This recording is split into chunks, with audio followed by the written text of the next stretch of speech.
New this morning here, we just learned a former San Antonio police officer is now out of jail on bond. He's facing charges for shooting a teenager outside a local fast food restaurant. And also new this morning, we're getting a first look at the officer's mugshot, former officer, in fact.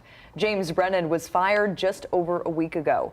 Body camera video shows the officer unloading on a car as 17-year-old Eric Cantu drives away.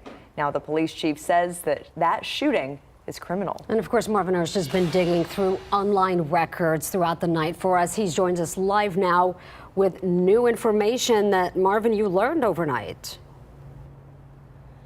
Good morning to you, Sarah. Good morning to you, Holly. James Brennand met with a magistrate last night about 8:40. That's when they made him aware of the charges that he faces. He faces 2 counts of aggravated assault by a public servant. He then had to take a mugshot. The 27-year-old was trying to make bonds totaling $200,000. He obviously made them because he's out of jail this morning and due in court right before Thanksgiving on November 23rd. You know, we've been following this case since the beginning when police talked to us and they gave us the body camera video, which was very eye-opening in this case. Brennand shot Eric Cantu on October 2nd. The former officer got assigned to a McDonald's that morning to check out a disturbance, but veered towards the car that Cantu and his passenger were in. Chief McManus tells us that the officer thought it was a car that eluded him from a previous call from a previous night.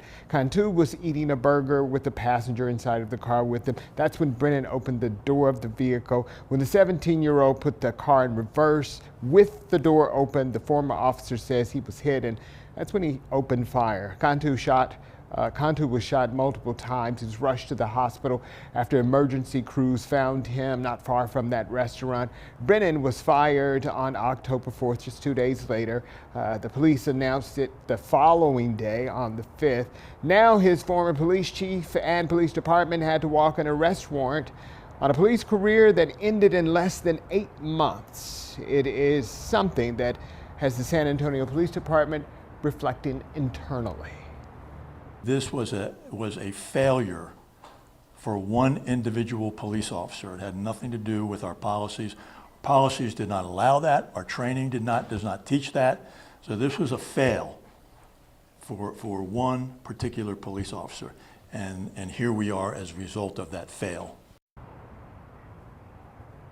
So this case has to go to the Bexar County District Attorney's Office. You may remember in the wake of the George Floyd uprising across the country, even here in San Antonio, the DA formed what he called a civil rights division to review officer-involved shootings. That's what they call them, police shootings, and this is no different. This case will be reviewed. That division will make a recommendation to the DA should he decide to put it before a grand jury, and if they indict, Brennand will then go to trial. Meantime, Eric Cantu is in a San Antonio hospital this morning on life support. Reporting live, Marvin Hirsch, KENS 5.